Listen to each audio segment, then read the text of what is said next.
Hello नमस्कार दोस्तों। उम्मीद है आप सभी लोग अच्छे होंगे, बहुत बढ़िया होंगे आप सभी लोग, और पढ़ाई भी अच्छा खासा चल रहा होगा। अभी हम लोग बीपीएससी टीचर 3.0 के लिए और बिहार पुलिस का भी एग्ज़ाम होने जा रहा है। बहुत सारा एग्ज़ाम है और बिहार सरकार भी बहुत सारी वैकेंसी भी अभी देने वाली है। दरोगा का भी वैकेंसी तुरंत ही देने वाला है, बीपीएससी भी तुरंत आने वाला है, बहुत सारे एग्ज़ाम है। तो चलिए हम लोग करेंट अफेयर्स देख रहे थे, वो भी अर्धवार्षिकी, जनवरी से लेकर के अभी तक जुलाई तक हम लोग इसमें देख रहे हैं। तो चलिए हम लोग शुरुआत करते हैं, प्रारंभ करते हैं, क्योंकि एग्ज़ाम का टाइम बिल्कुल आपका करीब है। चलिए पहला प्रश्न हम लोग यहाँ पे देखेंगे। पहला प्रश्न हो जाएगा, हाल ही में किसे हॉकी इंडिया अवार्ड्स में 2023 में hockey player of the year चुना गया। बहुत इंपॉर्टेंट प्रश्न है ये वाला। हाल ही में किसे हॉकी इंडिया अवार्ड्स 2023 में hockey player of the year का खिताब दिया गया 2023 में? इसका आंसर सी हो जाता है। इसका आंसर सी हो जाएगा। हार्दिक सिंह और सलीमा टेटे दोनों को दिया जाता है hockey player of the year 2023 का पुरस्कार दिया जाता है। उपयुक्त में से दोनों हो जाएगा। तो चलिए कुछ डिस्कशन पे ही हम लोग फोकस करेंगे, क्योंकि डिस्कशन में भी बहुत सारे मैटर हैं, वहाँ से प्रश्न की संभावना ज़्यादा बन रही है।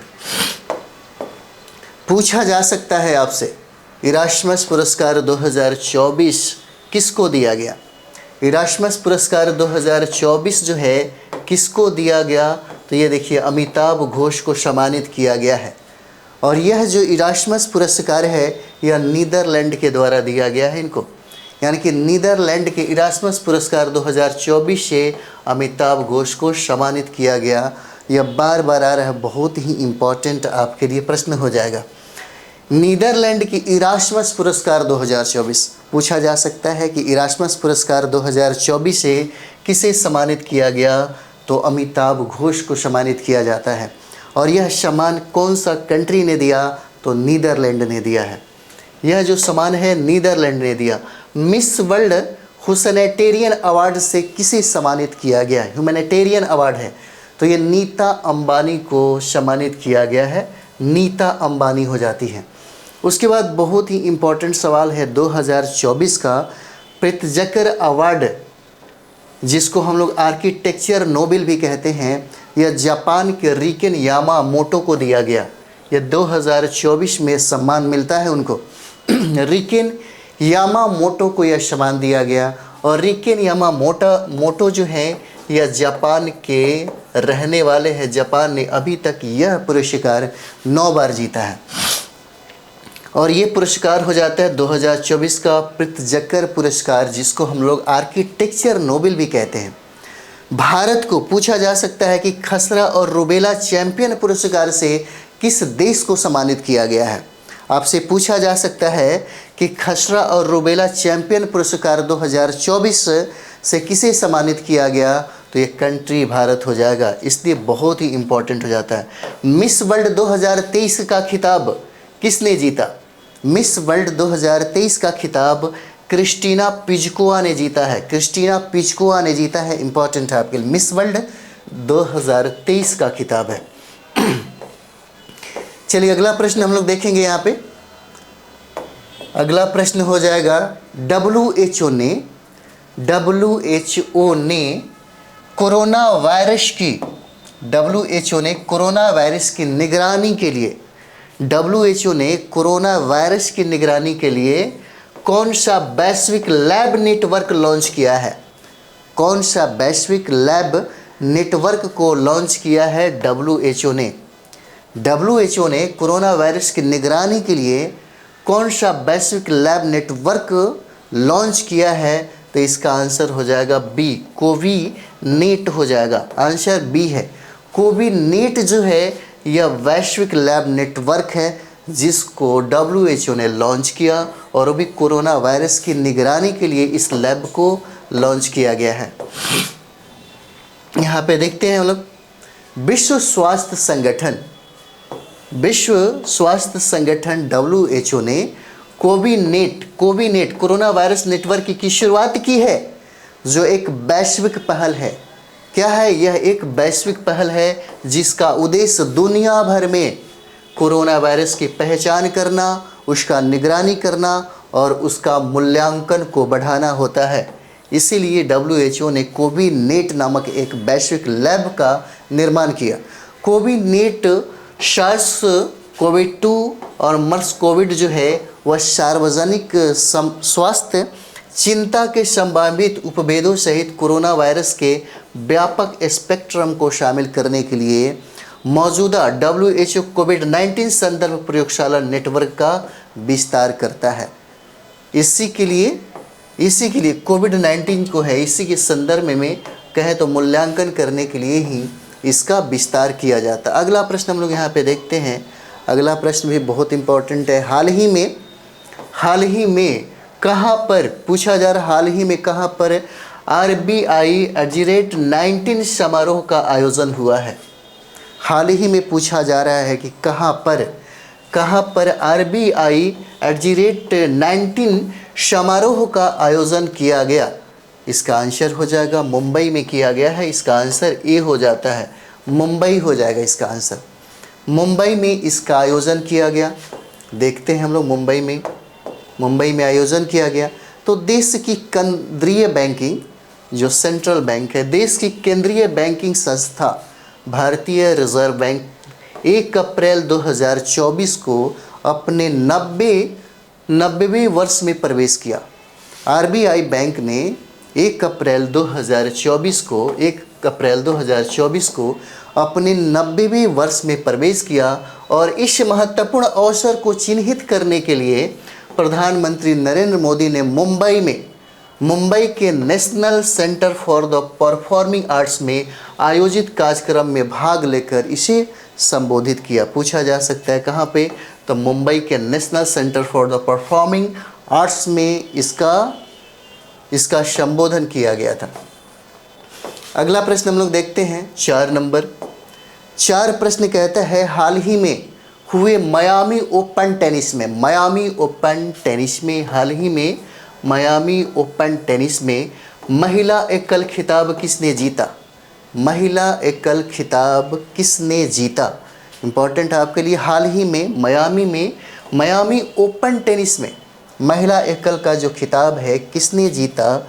4 नंबर हो जाएगा। इसका आंसर बी है, डेनियल कॉलिंस ने यह महिला एकल खिताब जो है वह जीत ली है। मायामी ओपन टेनिस में महिला एकल का खिताब जो है डेनियल कॉलिंस ने जीती है। आंसर इसका बी हो जाएगा, आंसर इसका बी हो जाता है। तो अमेरिकी टेनिस खिलाड़ी है डेनियल कॉलिंस। ये अमेरिकी टेनिस खिलाड़ी हो जाती है डेनियल कॉलिंस ने फाइनल में कजाकिस्तान की एलेना रैबाकिना को हराकर। पूछा जा सकता है कि किनको हरा करके, किस देश की वो खिलाड़ी थी, उनको हरा करके इन्होंने कौन सा खिताब जीता? तो महिला एकल का खिताब अमेरिका की डेनियल कॉलिंस ने ही जीता और ये कजाकिस्तान की एलेना रैबाकिना को हरा करके उन्होंने यह टेनिस खिलाड़ी के रूप में अपने कैरियर का सबसे बड़ा खिताब जीता है। उन्होंने अपने कैरियर का सबसे बड़ा खिताब जीता है। अगला प्रश्न हम लोग देखते हैं यहाँ पे। हाल ही में कच्छथीऊ द्वीप चर्चा में रहा है। पूछा जा सकता है, आपसे पूछा जा सकता है कि कच्छथीऊ द्वीप कहाँ पे है, क्योंकि ये प्रश्न पूछा जाता है। बहुत बार ऐसे प्रश्न है, अगर न्यूज़पेपर में चर्चा का विषय रहा, कोई भी इवेंट्स देखेंगे या कोई भी ऐसा साइट है जो हमेशा चर्चा में रहता है, तो वहाँ से प्रश्न पूछा जा सकता है, वहाँ से प्रश्न जो है पूछा जा सकता है। हो सकता है ये सवाल आपसे पूछा जाए, हाल ही में कच्छथीऊ द्वीप चर्चा में रहा, इसे किस देश को दिया गया था? इसका आंसर हो जाएगा सी, श्रीलंका हो जाएगा इसका आंसर। 5 का सीख है, चर्चा में रहा और पूछता है किस देश को दिया गया था, तो यह जो है श्रीलंका को दिया गया था। श्रीलंका को डिस्कशन में हम लोग देखते हैं, इसे श्रीलंका को दिया गया था। श्रीलंका में भारतीय आवास परियोजना के अंतर्गत श्रीलंका में भारतीय आवास परियोजना के अंतर्गत 1300 परों के निर्माण का औपचारिक शुभारंभ हुआ था। 1300। श्रीलंका और मॉरिशस ने, बहुत इंपॉर्टेंट है, श्रीलंका और मॉरिशस ने यूपीआई सर्विस को वर्चुअली लॉन्च किया है श्रीलंका और मॉरिशस ने। भारत श्रीलंका के पर्यटन स्रोत के रूप में शीर्ष पर रहा है। भारत श्रीलंका के पर्यटन स्रोत के रूप में प्रथम स्थान पर रहा और नए भारतीय उच्चायुक्त संतोष झा ने श्रीलंका में पदभार ग्रहण किया है। अभी हाल ही में संतोष झा ने श्रीलंका में पदभार ग्रहण किया और भारतीय सशस्त्र बलों को श्रीलंका में गोल्डन आउल पुरस्कार से सम्मानित किया गया है। भारतीय सशस्त्र बलों को श्रीलंका में पूछा जा सकता है, इंपॉर्टेंट है, गोल्डन आउल पुरस्कार से सम्मानित किया गया है भारतीय सशस्त्र बलों को। चलिए आगे हम लोग देखेंगे। अगला प्रश्न है 6ठा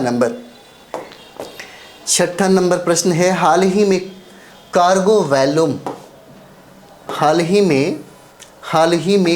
वॉल्यूम के मामले में भारत का सबसे बड़ा बंदरगाह कौन सा बना है? हाल ही में पूछा जा सकता है कि हाल ही में कार्गो वॉल्यूम के मामले में भारत का सबसे बड़ा बंदरगाह कौन सा बना है? तो ये आपका आंसर पारादीप बंदरगाह हो जाएगा। यह जो है पारादीप बंदरगाह हो जाएगा और यही पारादीप बंदरगाह भारत का सबसे बड़ा बंदरगाह बना है। कार्गो वॉल्यूम के मामले में पारादीप सबसे बड़ा बंदरगाह बना है। पारादीप बंदरगाह कभी कभी पूछा जाता है, जैसे पारादीप जो है चर्चा में रहा, तो पूछा जा सकता है कि पारादीप जो है यह बंदरगाह किस राज्य में स्थित है? तो यह उड़ीसा राज्य में हो जाएगा।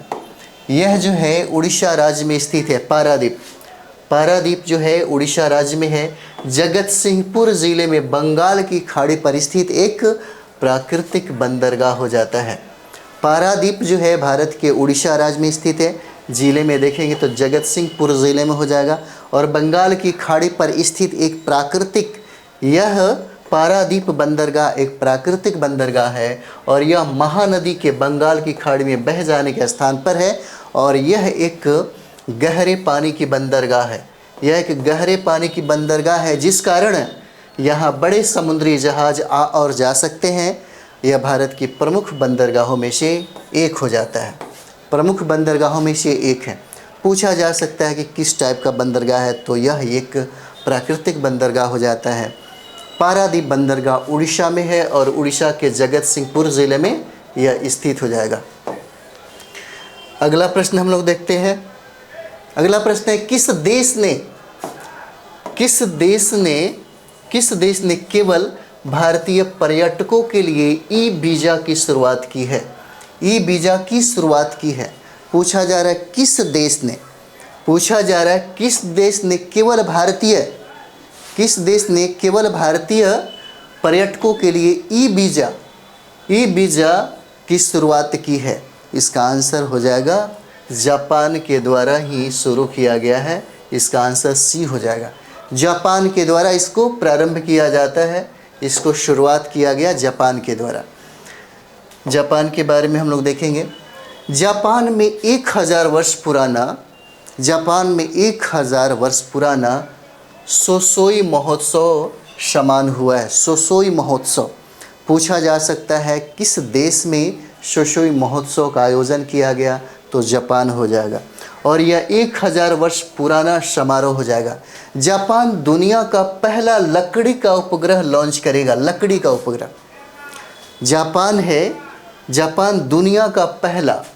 जापान कहता है कि दुनिया का पहला लकड़ी का उपग्रह लॉन्च करेगा। अगला हम लोग देखेंगे, जापान को समुद्र में अंदर ज्वालामुखी विस्फोट के बाद गया द्वीप मिला है यहाँ पर। और इसरो जापान की स्पेस एजेंसी के मदद से स्पेस एजेंसी के मदद से अगला चांद मिशन पूरा करेगा और जापान के योकोहामा में डांसिंग पीका कार्यक्रम का आयोजन किया गया। पीका, डांसिंग पीका कार्यक्रम का आयोजन किया गया है। भारत और जापान ने 3 स्कॉर्पियन पनडुब्बी के निर्माण के लिए समझौता भी किया है। प्रधानमंत्री नरेंद्र मोदी ने हिरोशिमा में महात्मा गांधी जी की प्रतिमा का अनावरण किया। ये इम्पोर्टेंट है आपके लिए, पूछा जा सकता है कि जापान में महात्मा गांधी जी का अनावरण कहाँ किया गया, तो हिरोशिमा में किया जाता है। पूछा ये भी जा सकता है कि अनावरण किसने किया, तो भारत के प्रधानमंत्री नरेंद्र मोदी के द्वारा अनावरण किया गया है। चलिए अगले प्रश्न की तरफ हम लोग चलते हैं। प्रश्न 9 हो जाएगा। हाल ही में अब्देल फतेह अल सीसी, हाल ही में अब्देल फतेह अल सीसी किस देश के तीसरी बार राष्ट्रपति बने हैं? किस देश के तीसरी बार राष्ट्रपति बने हैं? पूछा जा सकता है कि हाल ही में अब्देल फतेह अल सीसी किस देश के तीसरी बार राष्ट्रपति बने हैं? आंसर आपका मिस्र हो जाएगा। आंसर है मिस्र हो जाएगा। मिस्र के बने हैं और मिस्र का राजधानी काहिरा हो जाता है। यह अफ्रीका का एक कंट्री है। चलिए यहाँ पे हम लोग देखेंगे तो अब्देल अल फतेह अल सीसी, ये जो है अब्देल फतेह अल सीसी 2 अप्रैल 2024 को मिस्र के राष्ट्रपति के रूप में अपने तीसरे कार्यकाल के लिए इन्होंने शपथ ग्रहण किया, तीसरे कार्यकाल के लिए, और वह 2030 तक मिस्र के राष्ट्रपति बने रहेंगे। वहाँ पे राष्ट्रपति का कार्यकाल जो है 6 वर्ष का होता है। मिस्र के राष्ट्रपति का कार्यकाल 6 साल का होता है। और मिस्र एक अरब देश है जो अफ्रीका में स्थित है, और यह एक प्राचीन सभ्यता है जो नील नदी के आसपास विकसित हुई थी। प्राचीन यूनानी इतिहासकार हेरोडोटस ने मिस्र को नील नदी का उपहार कहा था। प्रसिद्ध जो स्वेज नहर है, यह स्वेज नहर मिस्र में स्थित है जो भूमध्य सागर को लाल सागर से जोड़ता है। इम्पोर्टेंट है आपके लिए, यह जो स्वेज नहर दिख रहा है मिस्र में स्थित है और यहाँ पे भूमध्य सागर को लाल सागर से यह जोड़ता है। चलिए आगे हम लोग देखेंगे। अगला प्रश्न देखते हैं। अगला प्रश्न है, हाल ही में सीताराम मीना को किस देश में भारत का अगला राजदूत नियुक्त किया गया है ना। हाल ही में यहाँ पे देखिए सीताराम मीना को किस देश में भारत का अगला राजदूत नियुक्त किया गया है। आंसर इसमें नाइजर हो जाएगा। आंसर इसका नाइजर हो जाएगा। नाइजर में इनको अगला राजदूत नियुक्त किया गया है, नाइजर में। यहाँ पे हम लोग देखते हैं नाइजर के बारे में। तो नाइजर हो जाएगा। सीताराम मीना को नाइजर में भारत का अगला राजदूत नियुक्त किया गया। दिनकर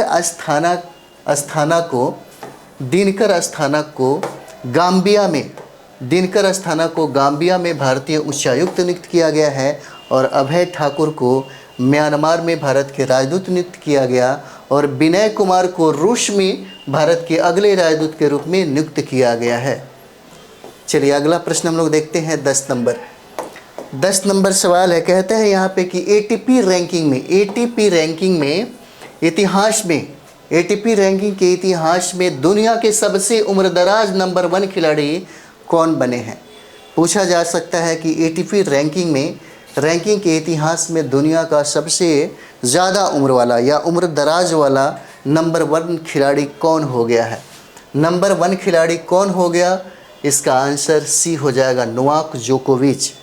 इसका जो आंसर है नोवाक जोकोविच हो जाएगा। आंसर सी है। यह एटीपी रैंकिंग के इतिहास में सबसे ज़्यादा उम्रदराज नंबर 1 खिलाड़ी बन गए हैं, जिनका नाम है नोवाक जोकोविच हो जाते हैं। नोवाक जोकोविच के बारे में हम लोग देखेंगे। 24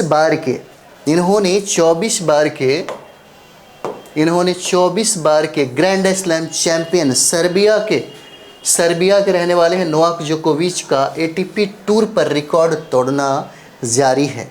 इस सप्ताह तक उन्होंने अपने विशाल रिकॉर्ड्स का विस्तार करते हुए विश्व नंबर 1 के रूप में उन्होंने अपना 419वां सप्ताह शुरू किया है। 419वां सप्ताह शुरू किया और रविवार 9 अप्रैल 2024 को जोकोविच रोजर फेडरर के रिकॉर्ड को पीछे छोड़ देंगे और 36 साल और 321 दिन की उम्र में एटीपी रैंकिंग के इतिहास में सबसे उम्रदराज विश्व नंबर 1 बन जाएंगे।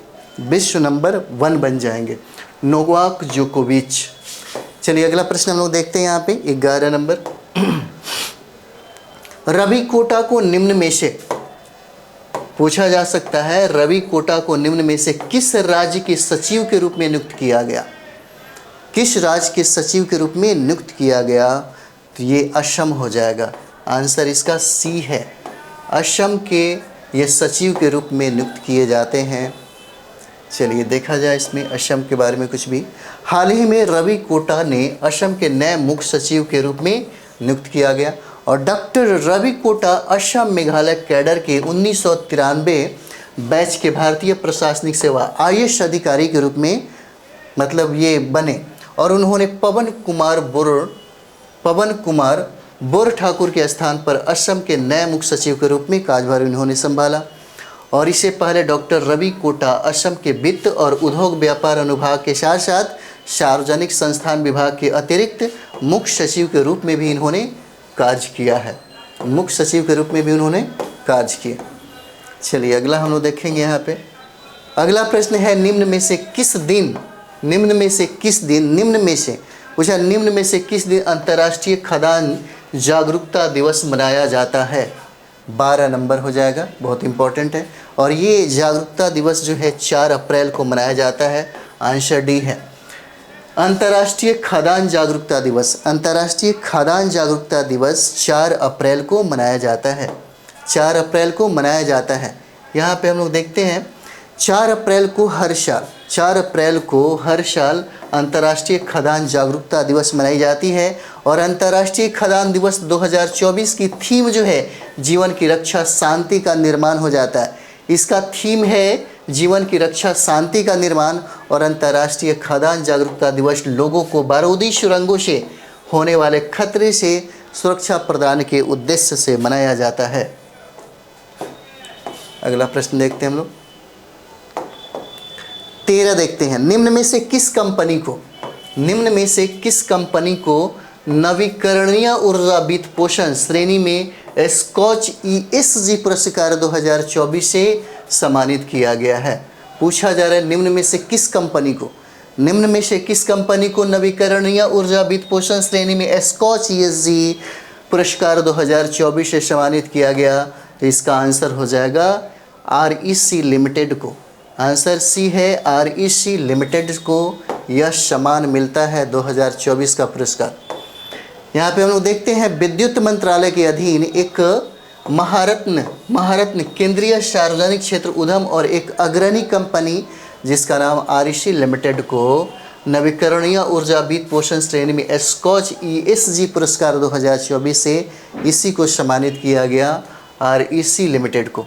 और यह पुरस्कार टिकाऊ वित्त पोषण, हरित भविष्य का मार्ग प्रशस्त करना और नवीकरणीय ऊर्जा में परिवर्तन को तेज करने के प्रति IEC के समर्पण के रेखांकित करता है। REC भारत के स्वच्छ ऊर्जा परिवर्तन में एक महत्वपूर्ण खिलाड़ी के रूप में उभरा है जो देश के अस्थायी भविष्य में सक्रिय रूप से योगदान दे रहा है। चलिए अगला देखते हैं हम लोग। 14 अंधता निवारण सप्ताह का आयोजन किया जा रहा है। कब तक ये किया जाएगा? अंधता निवारण सप्ताह का आयोजन जो है, अंधता निवारण सप्ताह का जो आयोजन है कब से कब तक किया जाएगा? तो यहाँ पे हम लोग देखेंगे 1 अप्रैल से लेकर के 7 अप्रैल तक किया जाता है। 1 अप्रैल से लेकर के 7 अप्रैल तक किया जाएगा। इसी को अंधता निवारण सप्ताह जो है पूछा जा सकता है। अंधता निवारण सप्ताह कब से कब तक मनाया जाएगा? तो 1 अप्रैल से लेकर के 7 अप्रैल तक मनाया जाएगा। 1 अप्रैल से लेकर के 7 अप्रैल तक, 1 अप्रैल से 7 अप्रैल तक अंधता निवारण सप्ताह का आयोजन किया जा रहा है। भारत सरकार ने भारत सरकार ने 1 अप्रैल से लेकर के 7 अप्रैल तक, 1 अप्रैल से 7 अप्रैल तक अंधापन निवारण सप्ताह घोषित कर रहा है। अंधापन निवारण सप्ताह घोषित कर रहा है और इस सप्ताह का उद्देश्य है हमारी आँखों की देखभाल के महत्व के बारे में जागरूकता पैदा करना और उम्र से संबंधित मैक्यूलर डिजरेशन जैसी आँखों की बीमारियों को रोकने के लिए नियमित आँखों की जांच कराना भी इसका उद्देश्य हो जाता है।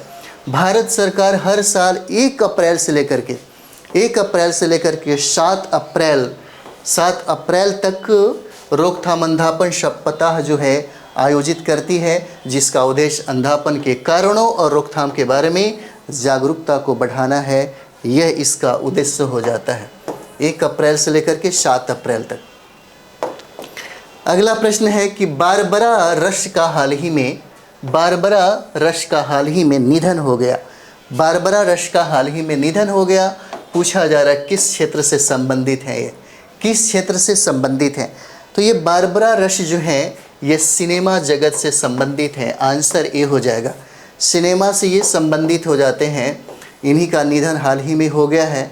ये प्रसिद्ध अभिनेत्री हैं। ये प्रसिद्ध अभिनेत्री बारबरा रश का हाल ही में निधन हो गया और उन्होंने 1950 के दशक में मनोरंजन उद्योग में अपने कैरियर की शुरुआत की और अपने बेहतरीन काज के लिए वे गोल्डन ग्लोब पुरस्कार भी जीत ली हैं। गोल्डन ग्लोब पुरस्कार भी उन्होंने जीता और उन्होंने 1954 में science fiction film it came from outer space के लिए गोल्डन ग्लोब अवार्ड से सम्मानित भी इनको किया गया और उन्होंने अपने 7 दशक के करियर में Paul Newman, Rock Hudson, Dean Martin, Marlon Brando, Frank Sinatra और रिचर्ड बर्टन जैसे हॉलीवुड के दिग्गजों के साथ सिल्वर स्क्रीन पर कार्य भी इन्होंने किया है। यही पूछा जा रहा है इनका संबंध किससे है, तो संबंध भी पूछा जाता है। हाल ही में G20 बहुत इंपॉर्टेंट है आपके लिए। हाल ही में G20 संगठन का 21वां सदस्य किसे बनाया गया है? 21वां सदस्य किसे बनाया है? हाल ही में G20 का पूछा जा सकता है। हाल ही में G20 संगठन का 21वां सदस्य किसे बनाया गया? आंसर आपका अफ्रीकी यूनियन हो जाएगा, अफ्रीकी संघ हो जाता है। आंसर ए हो जाएगा। आंसर इसका ए हो जाएगा। चलिए आगे हम लोग देखते हैं इसमें। 9 सितंबर 2023 को 18वां G20 शिखर सम्मेलन जो हुआ नई दिल्ली में, पहले दिन G20 सदस्य देशों ने सर्वसम्मति से नई दिल्ली घोषणा स्वीकार कर लिया। इसका आयोजन भारत में हुआ था और 8वें शिखर सम्मेलनों में अफ्रीकी संघ को G20 का स्थायी सदस्य बनाया गया और 19वां जो शिखर सम्मेलन ये हुआ ब्राज़ील में होगा, ब्राज़ील में हो जाता है 19वां। चलिए आगे हम लोग देखेंगे। 17 नंबर सवाल है, कहता है हाल ही में चर्चा में रहा भारत का सर्वश्रेष्ठ पर्यटन गांव विश्वनाथ घाट कहाँ स्थित है? विश्वनाथ घाट कहाँ स्थित है? 17 नंबर सवाल है। पूछा जा रहा है कि हाल ही में चर्चा में रहा है या भारत का सर्वश्रेष्ठ पर्यटन गांव है विश्वनाथ घाट कहाँ पर स्थित है? 17 नंबर। तो ये विश्वनाथ घाट असम में स्थित हो जाएगा। आंसर ए है। विश्वनाथ घाट जो है यह असम में स्थित हो जाता है। चलिए आगे देखते हैं हम लोग इसमें। पर्यटन मंत्रालय ने असम में विश्वनाथ घाट को वर्ष 2023 के लिए भारत का सर्वश्रेष्ठ पर्यटन गांव के रूप में घोषित किया है और विश्वनाथ चरियाली शहर के दक्षिण में स्थित विश्वनाथ घाट को गुप्त काशी के नाम से भी जाना जाता है। गुप्त काशी के नाम से भी जाना जाता है इसको, गुप्त काशी के नाम से। अगला प्रश्न हम लोग देखते हैं यहाँ पे। हाल ही में भारत का पहला लाइट हाउस फेस्टिवल कहाँ आयोजित हुआ है? पूछा जा सकता है आपसे, हाल ही में भारत का पहला लाइट हाउस फेस्टिवल कहाँ आयोजित हुआ? तो 18 नंबर ये देखेंगे। इसका आंसर गोवा हो जाता है। गोवा में इसका आयोजन किया गया है। इसका आयोजन जो है गोवा में किया गया है, लाइट हाउस फेस्टिवल का आयोजन। केंद्रीय बंदरगाह, जहाजरानी और जलमार्ग तथा आयुष मंत्री सर्बानंद सोनोवाल ने गोवा के fort Aguada light house festival का उद्घाटन इन्होंने किया, इन्होंने ही गोवा में उद्घाटन किया है। चलिए 19 नंबर हम लोग देखेंगे। 19 कहता है कि भारतीय महिला और पुरुष टीमों ने कितने मीटर रिले के लिए पेरिस ओलंपिक में क्वालिफाई कर लिया है।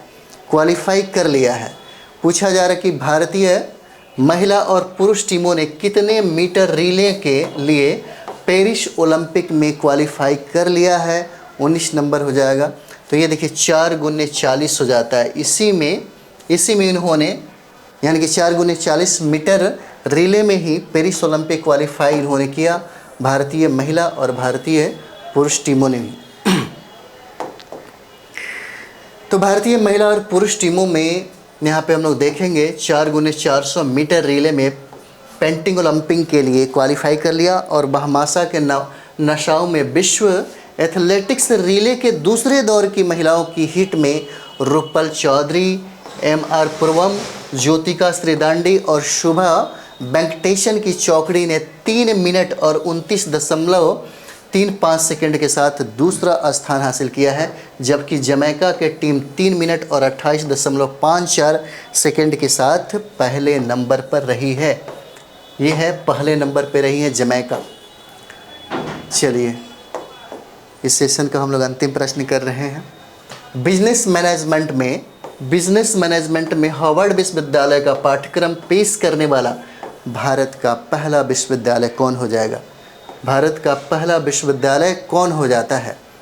पूछा जा सकता है कि बिजनेस मैनेजमेंट में हार्वर्ड विश्वविद्यालय का पाठ्यक्रम पेश करने वाला भारत का पहला विश्वविद्यालय कौन हो जाएगा? तो आंसर इसका डी हो जाता है, चंडीगढ़ विश्वविद्यालय। इसका आंसर हो जाएगा चंडीगढ़ विश्वविद्यालय। इसका जो आंसर है चंडीगढ़ विश्वविद्यालय हो जाएगा।